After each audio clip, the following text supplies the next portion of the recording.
할렐루야. 이제 예배 시작입니다, 여러분. 지금까지는 리허설이었습니다. 하나님이 우리를 사랑하십니다. 하나님의 그 사랑은 끝이 없기 때문에 오늘 우리가 이 자리에 있는데요. 아가서를 이제 몸된 교회에 하나님께서 계속 말씀해 주셔서 아가서를 증거하고 있습니다.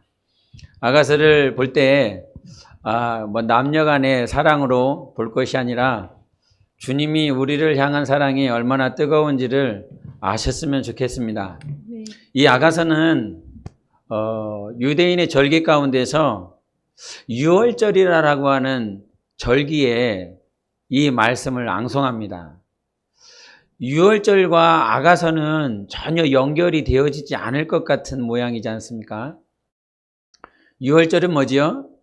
예수께서 우리를 구원하신 이래 그 애굽에서 우리를 구출시키시고 우리를 영원한 가나안 땅으로 인도하시기 위하여 일하신 그 유월절, 어린 양의 핏부림이 있는 그 시간이 유월절인데, 그때에 아가서를 읽는다라고 하는 건 남녀 간의 사랑인 것과 같은 이 소설과 같은 그런 글을 읽는다라고 하는 건 뭔가 매치가 안 되는 것 같은데, 왜 유대인들이 이스라엘이 이 아가서를 읽게 되었냐면 무엇을 깨닫게 되었는지에 대한 시점이 굉장히 중요합니다. 아가서는 신랑 되신 예수님과 교회가 되는 당신의 신부에 대한 이야기입니다.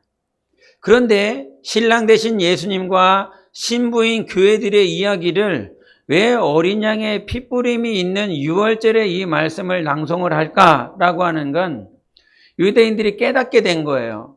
이스라엘 백성들이 알게 된 것은 무엇이냐면 하나님이 애굽에 있었던 우리 민족, 애굽에 있었던 우리 백성, 하나님의 백성을 구원하여 주신 목적을 깨닫게 된 것입니다. 단지 하나님께서 애굽에서 너희들 나와, 힘들지, 어렵지, 포로 생활이 너무 고통스럽지, 이것들을 가르쳐주고자 그저 구원하고 끝나는 하나님의 백성이 아니라 그 어린 양의 피로 구원받은 그 백성이 누구냐? 우리가 신부구나. 우리가 하나님의 신부구나라고 하는 것을 깨닫기 시작했다는 거지요. 단지 유월절에 핏부림이 있었던 구원받은 우리 민족이 아니라 하나님이 우리를 구원하신 목적, 고통에서, 사망에서, 흑암에서 우리를 건져내신 이유는 당신의 신부를 만들고자 함이었다라는 사실이집니다. 그래서 아가서를 읽을 때 그러면 하나님은 단지 구원받은 자들에 대해서 끝이 아니구나. 내가 예수 믿고 교회 다니면서 나 이제 지옥 안 가고 천국 갈 수 있는 사람이 되었구나라고 하는 그런 작은 구원으로 끝나고자 하는 것이 하나님의 뜻이 아니기 때문에, 그러면 내가 어떻게 살아가야 될지를 우리는 잘 알아야 되는데 그것이 아가서에 비춰지는 말씀입니다. 1장 2절을 보시겠습니다. 시작. 내게 입맞추기를 원하니 내 사랑이 포도주보다 나음이로구나 말씀해 주셨습니다. 입맞추기를 원한다. 주님이 내게 입맞춰 주기를 원합니다. 입맞춤. 그래서 주님께 신부가 되어지려면 주님만 저에게 입맞춰 주세요. 이거는 주님과의 친밀함이고요. 주님과의 사귐이고요. 다른 그 어떤 세상으로부터의 친밀감이나 교제를 원하는 것이 아니라 오직 주님께서만 나를 만나주시고 주님께서만 나를 사랑하여 주기를 원합니다라고 하는 갈망인 것입니다. 그래서 여러분, 우리는 그저 이 땅에 나 예수 믿어요, 나 교회 다녀요, 나 이제 지옥 안 가요, 이것으로 끝나는 것이 아닙니다. 출애굽했었던 이스라엘 백성들을 광야 가운데서 인도해 주셨습니다. 그리고 그 광야에서 적과 꿀이 흐르는 땅까지 인도하시는 하나님이시라 이 말이죠. 그래서 신부가 되기 위해서 여러분에게 요구하는 것이 하나님께서 있습니다. 나만을 좀 갈망해다오. 나만을 좀 봐달라. 이것이 우리 주님께서 신부들에게 요구하는 것입니다. 주님의 사랑이 너무나 뜨겁기 때문에 정말 구원받은 자들, 정말 믿는 사람은요, 하나님을 뜨겁게 사랑할 수밖에 없습니다. 할렐루야! 이것이 깨달아져야 됩니다, 여러분. 내가 믿는다라고 하는 거, 나 예수 믿어. 나 하나님의 이름이 예수인지 알아. 지식적으로 아는 것이 아니라, 신학적으로 경험하는 것이 아니라, 예수를 믿으면 뜨겁게 사랑할 수밖에 없습니다. 하나님이 나를 얼마만큼 사랑해 주셨는지 알기 때문에 그래요. 어제 우리 청년들이 행복한 동행을 했습니다. 그래서 우리 청년들은 어제 행사와 또 오늘의 일들을 막 겹쳐서 하기 때문에 육체적으로 많이 피곤합니다. 그런데 어제 이렇게 행복한 동행을 하면서 저 뒤에서 보고 있을 때 제가 뭐가 가장 은혜가 되었냐면요, 스킷 드라마가 그렇게 은혜가 됐습니다. 청년들 6명, 7명이서 이렇게 하는데 그 뒤에서 바라보는데 우리 청년들의 삶을 그냥 풀어냈어요. 하나님의 뜻대로 살고 싶은데 공부해야 되는 상황 가운데 몰입이 되어갖고 그 주일에도 엄마가 너 공부해야 된다고, 대학 가야 된다고 하는 그 모양 때문에 하나님을 따라가다 말고 공부하기 시작했습니다. 열심히 공부했는데요, 결과는요 불합격이었어요. 또 이 취업해서 진학하고 취업해서 열심히 일을 하는데 사장이 막 뭐라고 그러는 거죠. 자기 고용주가 뭐라고 막 해요.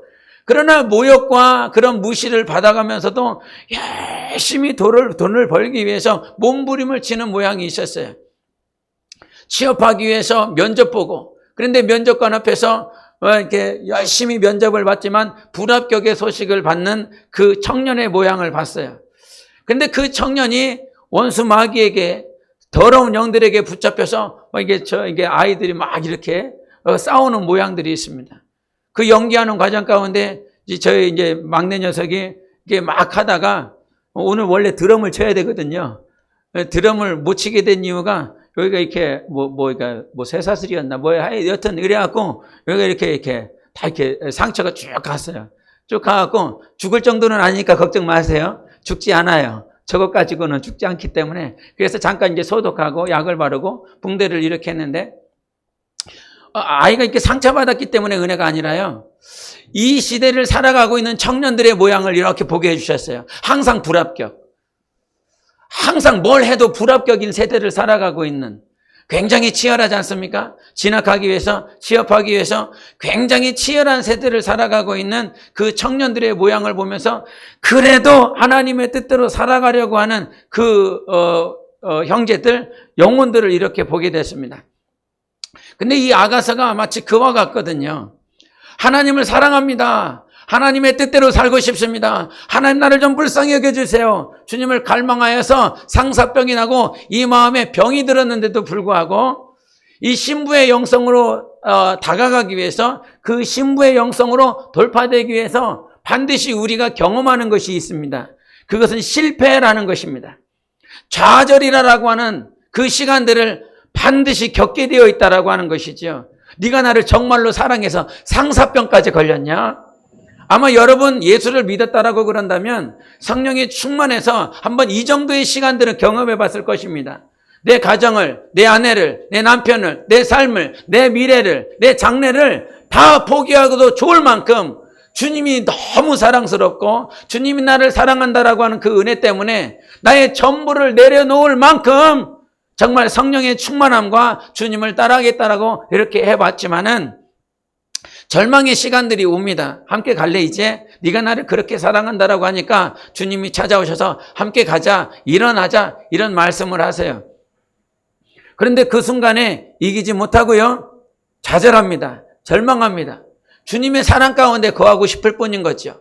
주님과의 친밀한 교제 가운데 그냥 성령의 충만함을, 하나님이 부어주시는 생명과 은혜와 사랑과 하나님께로부터 오는 모든 것들만 내 안에 그렇게 가득 쌓고 싶은 그러한 시간들로 내가 그렇게 있다 보니까 하나님이 가자고 했는데 안 가면 반드시 영적인 침체가 오게 되어 있습니다.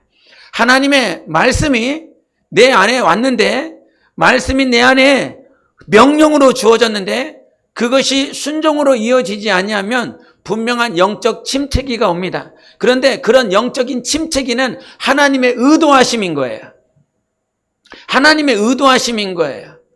창세기부터 계시록까지 예수 그리스도를 제외한 모든 인간들에게는 하나님을 갈망하는 그 순간과 함께 주님이 나에게 나와 함께 갈 수 있겠느냐?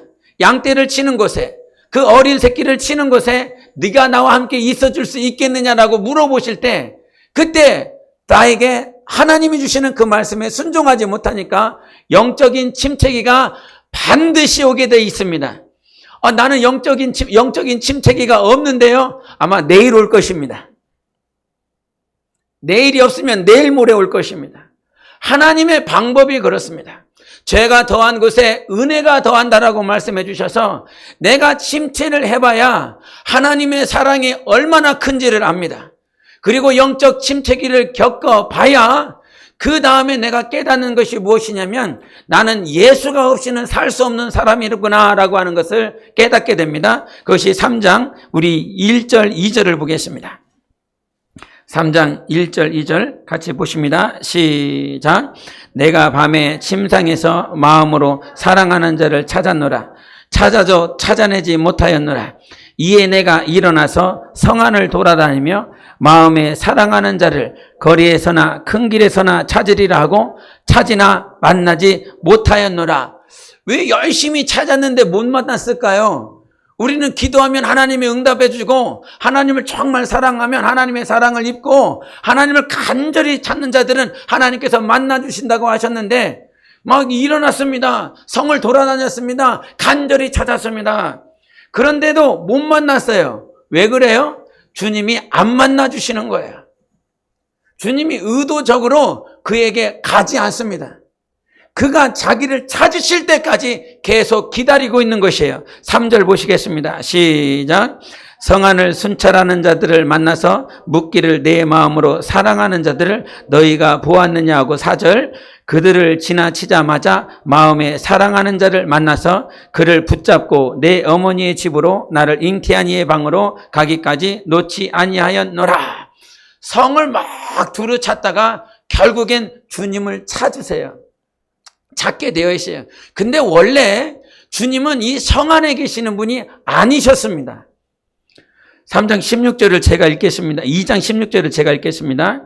내 사랑하는 자는 내게 속하였고 나는 그에게 속하였도다. 그가 백합화 가운데에서 양떼를 먹이는구나. 주님은 원래 성 안에 계시는 분이 아니라 백합화 가운데서 수많은 양떼들 사이 가운데서 그 양떼를 먹이고 계시는 분이십니다. 그런데 그분이 이 여인이 자기를 찾는다라고 하는 소식을 듣는 거죠. 그래서 원래 양떼를 먹여야 되는 그곳에 있다가 그 성 안에서 자기를 찾고 있을 그 여인을 그제서야 만나주시는 하나님이십니다. 여러분 혹여나 지금 여러분에게 영적 침체기를 겪고 계시는 분이 혹 있을 수 있습니다. 주님이 나에게 이것을 원하시는데 이걸 알아요. 모르는 게 아니에요. 알아요. 알고 있는데 말씀을 주시고 항상 말씀을 듣고 성경을 보고 또 교제를 하다 보면 주님이 나에게 이것을 요구하고 있다라고 하는 사실을 너무나 잘 알아요. 그런데 그것을 성령의 충만함으로 주님의 은혜와 사랑으로 돌파되어지지 못하고 자기 환경 가운데 그냥 머물러 계시는 분이 있어요. 근데 주님을 찾아야 된다라고, 주님을 그렇게 만나야 된다라고 하는 것을 알면서도 그게 되어지지 않기 때문에 아마 힘이 들 수 있습니다. 그런데 여러분, 주님께서 여러분 영혼을 분명하게 일어나게 하실 것입니다. 여기서 우리 집사님 잠깐 간증했지만 여기서 베이스 친 놈이 있어요. 이놈이요, 맨 처음에 왔을 때 나는 무슨 사기꾼인 줄 알았어요. 흰 모자를 이렇게 둘러쓰고요. 난 무서웠어요. 무슨 깡패인 줄 알았습니다. 그런데 우리 승원이가 이렇게 스스로 간증도 하지만 이게 20일 동안 이 7주년 감사 예배를 드리기 위해서 20일 동안 새벽 기도를 이렇게 했습니다. 새벽 기도 하는데 목사 아들들은 안 나옵니다. 할렐루야. 이것이 은혜인 줄 믿습니다. 목사 아들은 안 나오는데 집사 아들은 나오기 시작했습니다. 그래서 한 10여일 정도를 나왔습니다. 그런데 이제 이게 학교 문제 때문에 이제 인천으로 가야 될 그런 상황들이 이렇게 있었어요. 10일 동안 새벽 기도하고 말씀을 구하는 시간들, 상황들이 있어서 그거를 했다고 이제 나중에 들었는데 이제 천안에 있다가 이제 인천으로 간 거죠. 인천에 갔는데 새벽 기도 나왔었고 성경을 보고 기도하는 삶을 살다가 인천에서 그것을 하지 못하기 때문에 너무 힘들다는 갈망을 이번 주 금요일 날 왔습니다. 금요일 날 이렇게 이제 와 있는데 어른들은 늦게 와요. 그러나 저희 교회 청년들은 일찍 옵니다. 할렐루야. 네, 장년들은 늦게 와요. 네? 그런데 우리 청년들은 일찍 와요. 근데 우리 이제 여기 승원이와 예반이가 함께 이렇게 앉아 있었는데 뭐 뒤에 이제 찬양을 틀어야 되는데 오디오를 틀어야 되는데 오디오를 안 틀고 있는 거죠. 그러니까 우리 승원이가 예반이한테 툭 시켜 찬양 좀 틀라고 그랬나 봐. 이렇게 했나 봐요. 그래갖고 예반이가 뒤에 가고 승원이 형이 찬양 틀래요. 그제서야 찬양이 틀어지기 시작했고 기도하기 시작했어요. 그 찰나를 주님이 보게 해주셨습니다. 안 봐도 될 상황인데 주님이 보게 해주셨어요. 왜 그럴까라고 생각을 해보게 되는 거죠. 왜 그럴까? 갈급함이 있다라고 하는 사실입니다. 갈망이 있다라고 하는 사실입니다. 채워지지 않는 것, 세상에 공부를 해서 일을 해서 돈을 벌어서 명예를 통해서 육체의 정욕을 통해서 아무것도 채워지지 않는데 오직 우리는 무엇으로만 채워질 수 있냐면 하나님으로만 채워질 수 있거든요. 그러니까 영적 침체기가 오면 내가 누구를 찾아야 될지를 알아요. 내가 누구 앞에 가야 될지를 알아요. 그런데 영적 침체기가 오면 아는데도 불구하고 갈 수가 없어요. 그게 한마디로 시험이지요. 그걸 세상에서는 우울증 걸렸다고 그래요. 그런데 여러분, 그렇게 좌절되고 우울하고 일어설 수 없는 내 안에 공허한 모든 것들은요, 우리가 노력해서 되어지지 않습니다.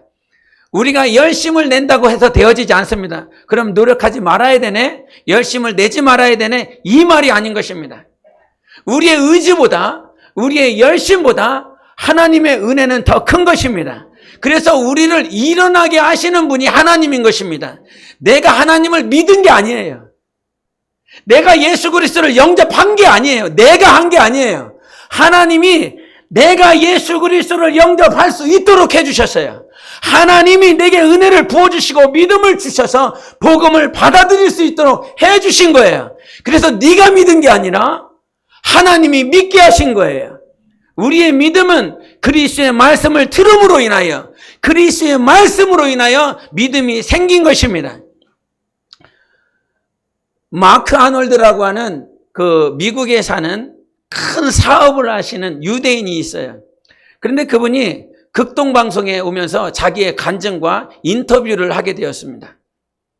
그러면서 유대인의 상황들을 얘기를 해주는데 유대인이 전 세계에 1,500만 명이 흩어져 있대요.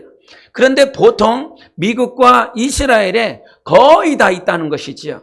그런데 1,500만 명 가운데 지금 예수 그리스도를 영접한 즉 메시아닉 유대인들은 2%라고 그럽니다.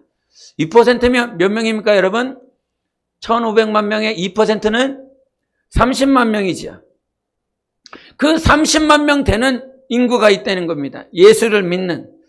그런데 그분이 하시는 말씀이 무엇이냐면 유대인들이 예수를 믿을 수 없는 이유 6가지를 얘기를 했는데 첫 번째는 왜 유대인들이 그렇게 믿어야 될 하나님이 선민으로 택하셨었던 그 이스라엘 백성이 예수를 영접하지 못하냐면 첫 번째 하나님은 유일하기 때문이라는 것입니다.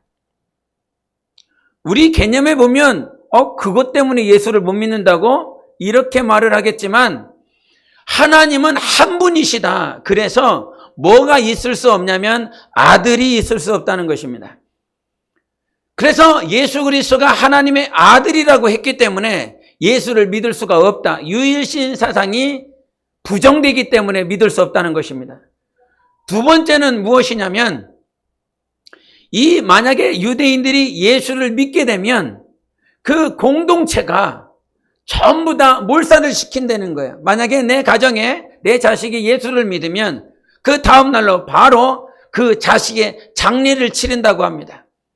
장례를 치러서 내 아들은 이 이후로부터 죽었다라고 온 마을에 다 선포를 해버린다는 거야.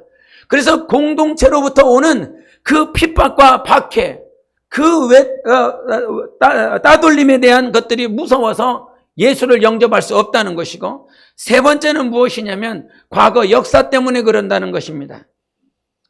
수많은 캐톨릭, 하나님을 믿고 있었던 캐톨릭의 많은 신앙의 영향을 받았었던 사람들, 특별히 독일의 나치에 의하여 그 독일 사람들은 너희 유대인들이 예수 그리스도를 죽였기 때문에 예수 그리스도를 믿고 있는 우리가 너희를 향해서 보복할 것이다. 너희가 예수 죽였잖아. 하나님의 아들을 죽였잖아. 하나님을 죽였으니까 우리는 그래서 정당하게 너희를 죽일 수 있다. 그래서 그 유럽의 수많은 사람들이 유대인들을 학살하게 되었다라고 하는 것이죠. 그래서 이 6가지 가운데서 이 3가지가 가장 큰 이유를 차지하게 됩니다. 하나님은 유일하시다. 그리고 과거 역사 가운데 수많은 크리스찬들이 우리를 죽였다는 거예요. 하나님을 믿고 있다라고 하는 너희들이 우리를 죽였기 때문에 도저히 예수 그리스도를 영접할 수 없다라고 말하고 있고, 공동체의 삶 가운데에서 그러한 따돌림과 박해가 무서워서 믿을 수 없다라고 하는 것이죠.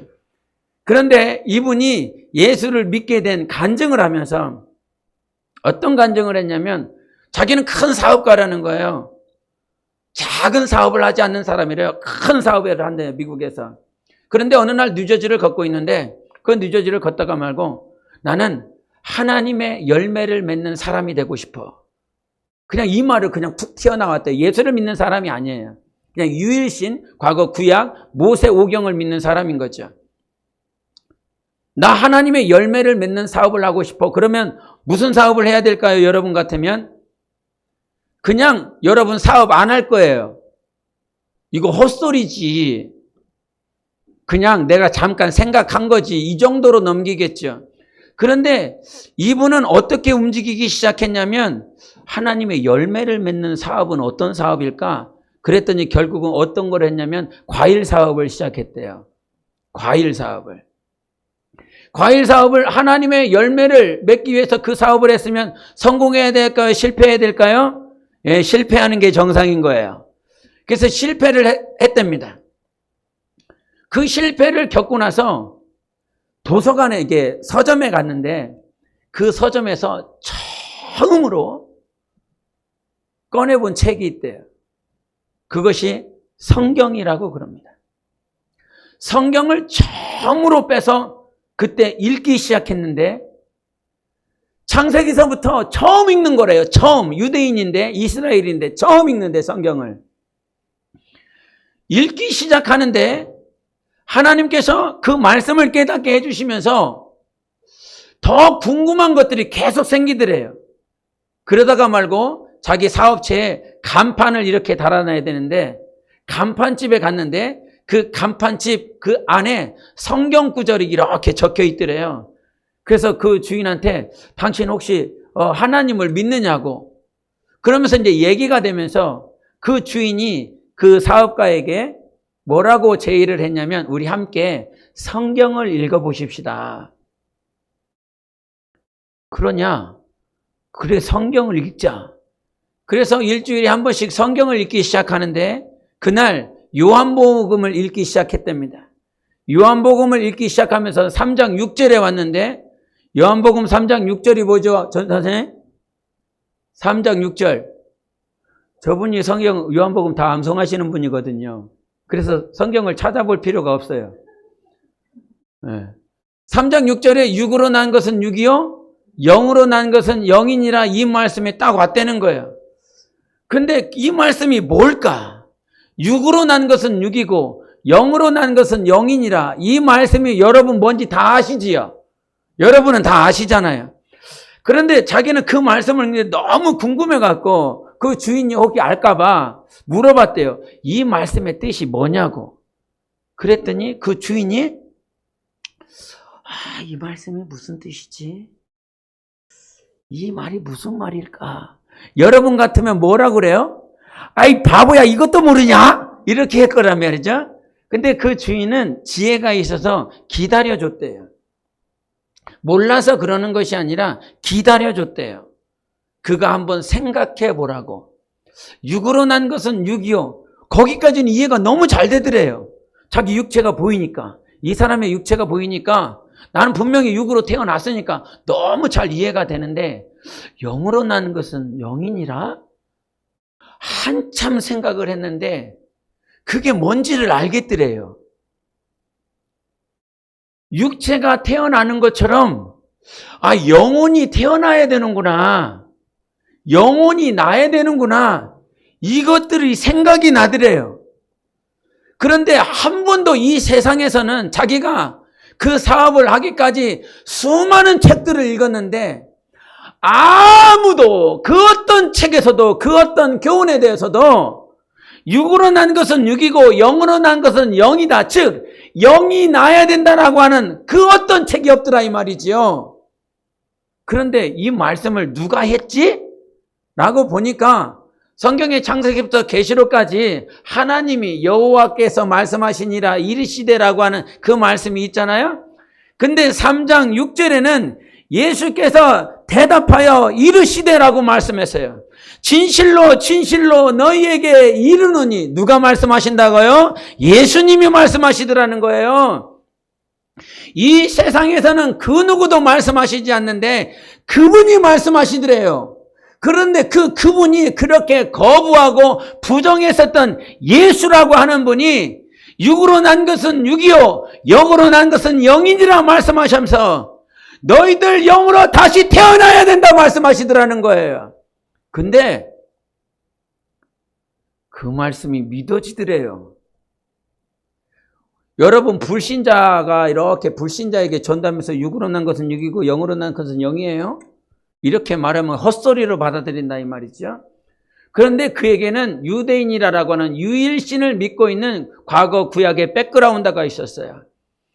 그런데 그 백그라운드에서 단지 뭐 하나만 바뀌어주냐면 여호와가 과거에 그렇게 여호와의 이름으로 현현하시고 역사하신 하나님이 이 땅에 오셨는데 그분이 바로 예수야!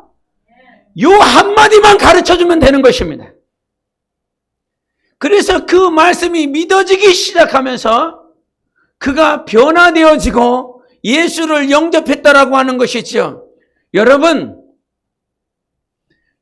가운데서는 내 사업이 잘 돼서 복음 증거하는 사람이 되고 싶어. 내가 공부를 잘해서 좋은 대학에 가서 예수 그리스도 하나님은 살아계시다라고 증거하는 증인이 되고 싶어. 그러한 마음들 과거에 저도 있었고 여러분에게도 분명히 있었을 것입니다.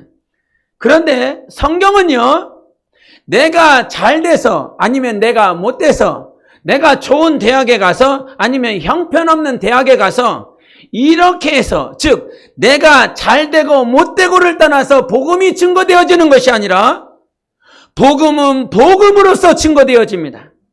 하나님은 복음에 능력이 있다라고 말씀해 주셨어요. 고린도전서 1장 18절에 십자가의 도가 멸망하는 자들에게는 미련한 것이요 구원을 받는 우리에게는 하나님의 능력이라 말씀해 주셨어요. 여러분, 우리가 잘 되는 것이 능력이 아닙니다. 여러분의 사업이 잘 되는 것이 능력이 아니라 십자가 자체가 하나님의 능력이라고 말씀해 주셨어요. 복음이 능력이다. 3번 시작. 복음이 능력이다. 복음이 능력이다. 복음이 능력이다. 아멘. 그래서 복음이면 충분합니다. 하나님의 말씀이면 우리를 넉넉히 변화시킬 수 있습니다. 그래서 아가서에서 주님이 우리를 일으켜 주시고 주님을 찾을 수 있도록 성 안에 계신 예수 그리스도를 찾을 수 있도록 만들어 주시는 것은요, 여러분의 잘됨이 아니에요. 여러분의 배움이 아니에요. 여러분의 소유가 아니에요. 오늘도 나를 일으켜 주셔서 복음 자체만으로 우리가 변화된 것입니다. 사람이 우리를 변화시킨 것이 아닙니다. 여러분을 가르쳐주고 인도해 줬었던 직분자가 여러분을 바뀐 게 아닌 거예요.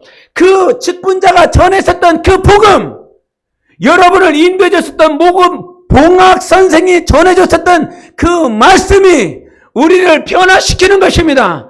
그래서 여러분, 여러분은 다른 사람에 의해 바뀌지 않아요. 내 자녀가 여러분의 말에 의하여 바뀌지 않아요. 나 자신도 그 부모의 말로 바뀐 게 아니라 말씀으로 바뀐 것입니다. 복음으로 바뀐 것입니다. 그러면 오늘 그 사실을 안다라고 그런다면 내가 일어날 수밖에 없었던 이유가 복음이었고 말씀이었고 진리였다라고 그런다면 내 입술에서 오늘도 증거되어야 될 것은 단 하나, 예수 그리스도의 십자가 복음밖에는 없는 것입니다. 하나님의 진리가 증거되어질 때 이 땅은 변화되는 것입니다. 이 땅에 진리가 증거되어지지 않기 때문에 변화되지 않는 것입니다. 이 여인의 영성에 대해서 말을 할 때 우리 한번 4장 1절과 2절을 보시겠습니다. 2절과 3절 보십니다. 2절 3절 시작. 내 이는 목욕장에서 나오는 털 깎인 암양 곧 새끼 없는 것은 하나도 없이 각각 쌍태를 낳은 양 같구나. 네 입술은 홍색실 같고 내 입은 어여쁘고 너울 속에 내 뺨은 석류 한쪽 같구나. 뭐에 대해서 얘기하고 있습니까? 여인의 외모 가운데서 뭐에 집중하고 있죠? 이제 말씀하셔야죠. 보셨으면. 그 다음에 입술, 뺨 이렇게 얘기했지요. 입 얘기를 하고 있지요. 여기서 우리 주님이 여러분의 예쁜 입술을 바라보고 있는 게 아닙니다. 옆 사람 한번 입술을 한번 보시겠어요? 마스크를 다 써갖고 볼 수가 없겠지만 보고 싶으면요 뜯으세요. 뜯어서 보시면 돼요.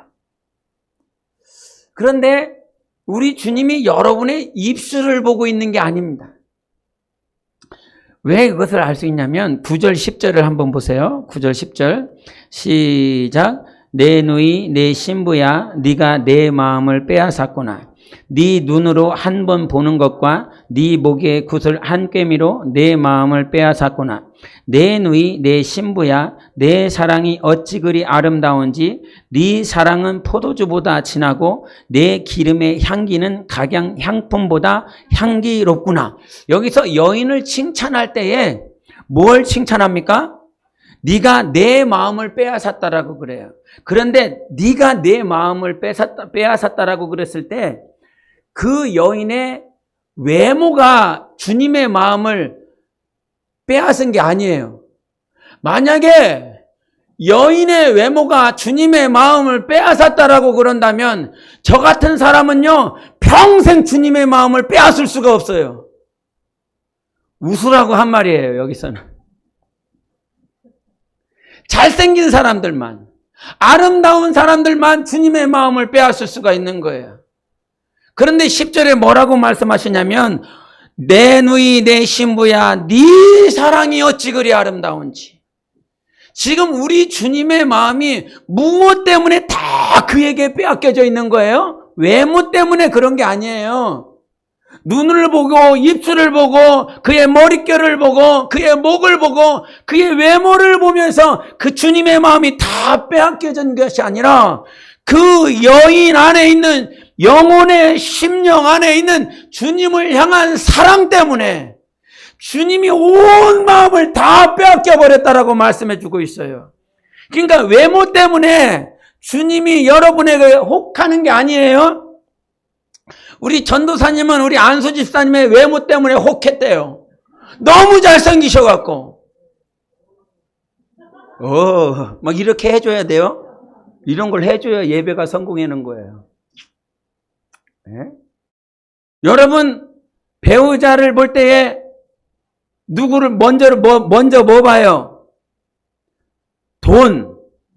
그 다음에는요. 돈 아니면 외모 둘 중에 하나 아니겠어요? 저 같은 사람은 결혼을 못해요. 왜냐면요, 두 개 다 없어요. 돈도 없고요, 외모도 없어요. 네? 우리 주님께서 오늘 여러분 외모에 관심 있지 않습니다. 여러분의 중심에 관심이 있습니다. 여러분의 마음에 관심이 있습니다. 그러면 왜 마음만, 사랑만, 이런 심령만 말씀하시지 이렇게 외모를 말씀하셨을까? 그런데 그 입술에 대해서 말씀하실 때 11절을 보시겠습니다. 11절 시작. 내 신부야, 네 입술에는 꿀방울이 떨어지고 내 혀 밑에는 꿀과 젖이 있고 네 의복의 향기는 레바논의 향기 같구나. 이런 말씀하셨어요. 여인의 영성인 것입니다, 여러분.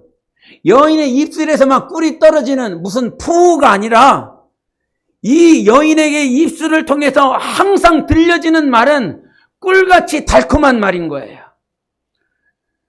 남편이 여러분에게, 아내분에게 꿀같이 달콤한 말을 하신 지가 언제예요?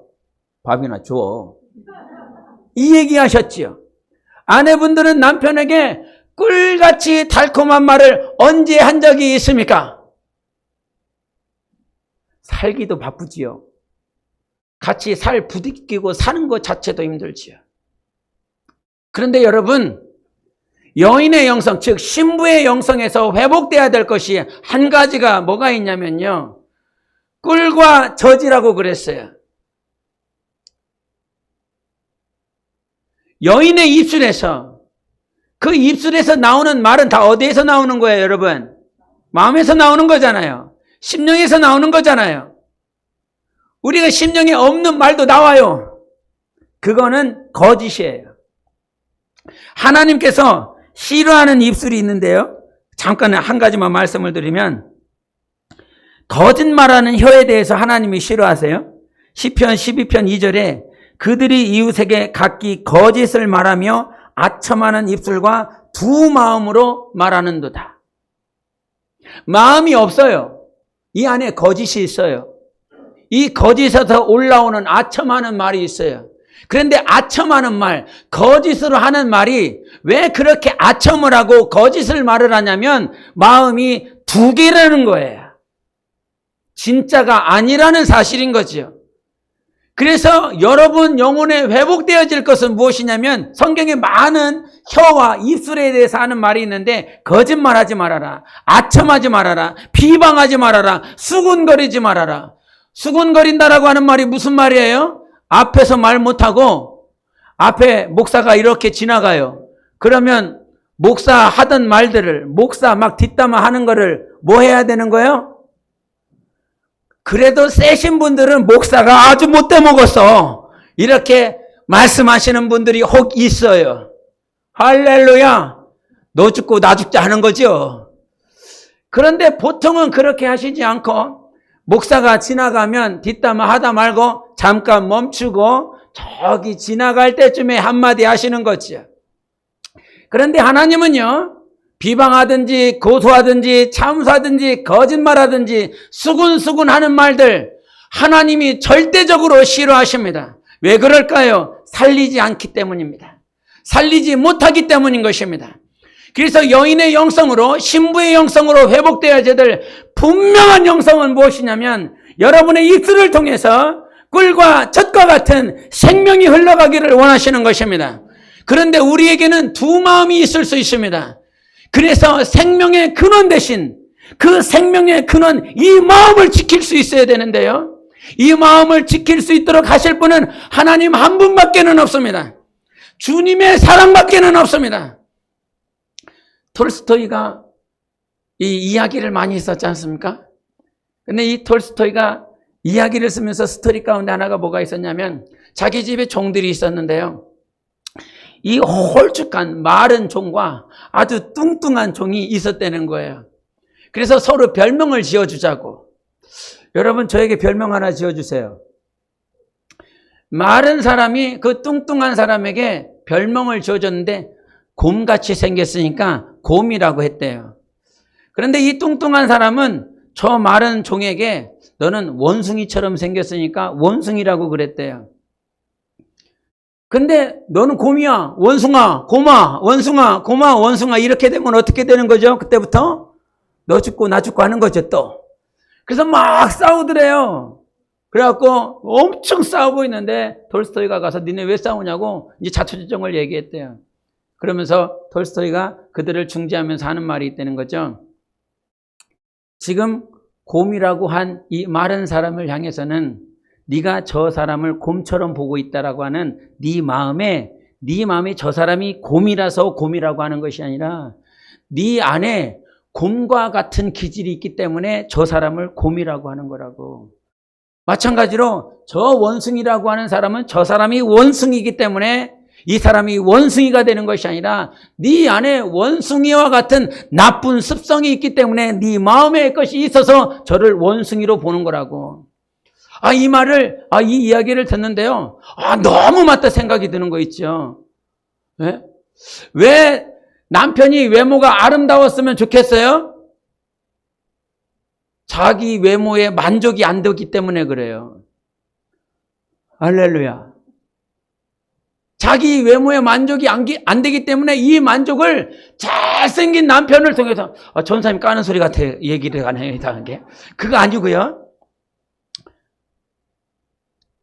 상대 배우자를 만날 때 자기의 부족한 것들을 만족시켜줄 사람을 찾는다라고 하는 거죠.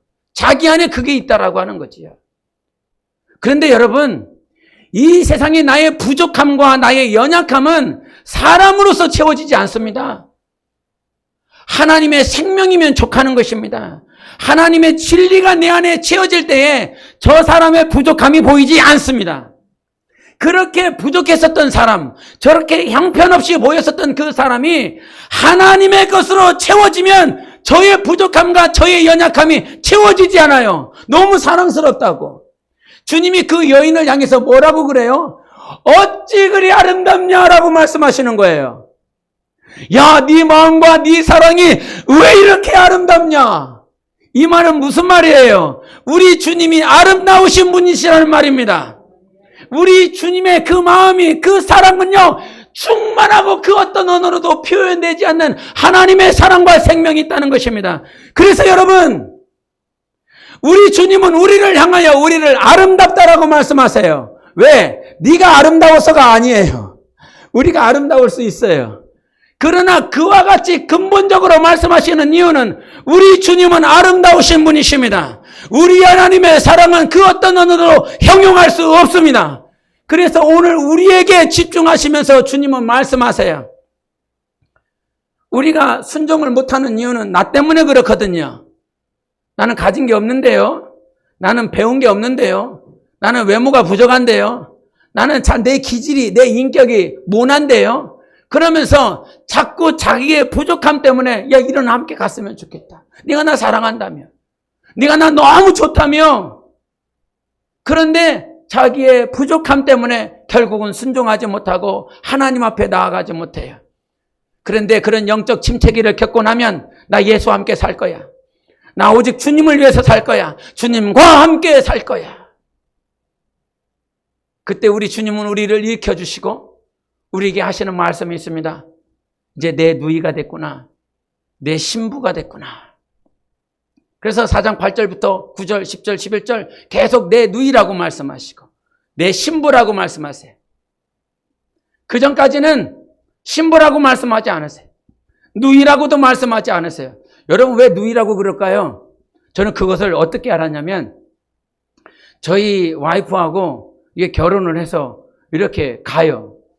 근데 한 1, 2년 결혼하고 이렇게 초기에는 그런 말을 못 들었는데 몇 년 지나고 나니까 사람들에게서 들려지는 소리가 있어요. 너무너무 닮았다고. 남매냐고. 누구를 모독하는 건지는 잘 모르겠지만 누가 기분 나빠야 되는지는 잘 모르겠지만 시간이 지나면서 닮았다는 거예요. 닮을 수 있는 것은 형제잖아요. 그러면서 깨달은 게 있어요. 내 누이라고 한 것, 내 신부라고 한 것, 그것은 그 여인이 예수 그리스도와 닮아가고 있다는 사실이었어요. 여러분, 우리가 부족하고 우리가 연약하여 영적 침체기를 겪는다 할지라도 다시 일으키실 하나님을 바라보십시오. 그리고 순종하여 나갈 때 우리는 주님을 닮아갈 수 있습니다. 주님이 우리를 내 누이라고 내 신부라고 말씀을 해주시는 것입니다. 왜? 나를 닮아가고 있으니까요. 그런데 나를 닮아가고 있는 그 여인의 영성에서 오늘 우리 주님이 우리에게 말씀하시는 것은 젖과 꿀이 흐를 수 있도록 여러분 안에 생명이 충만하시기를 예수 이름으로 축원합니다. 신부는요, 생명이 충만한 사람이에요. 신부는 이 하나님의 사랑과 생명이 충만하여 누구든지 살릴 수 있어요.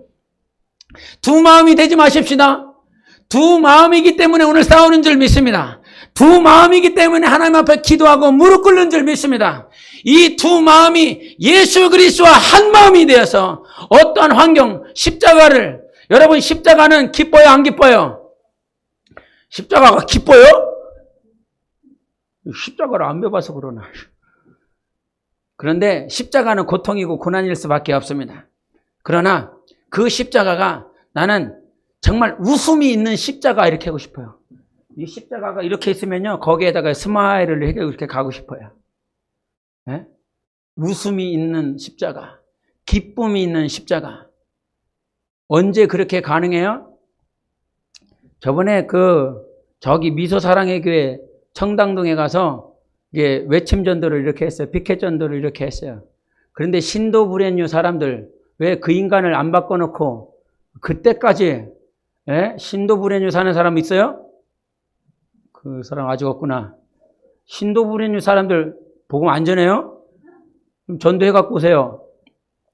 그런데 그 정당동에서 이렇게 복음 외침 전도를 하는데, 그때 오늘 승환이가 자주 나오네. 승환이가 예수를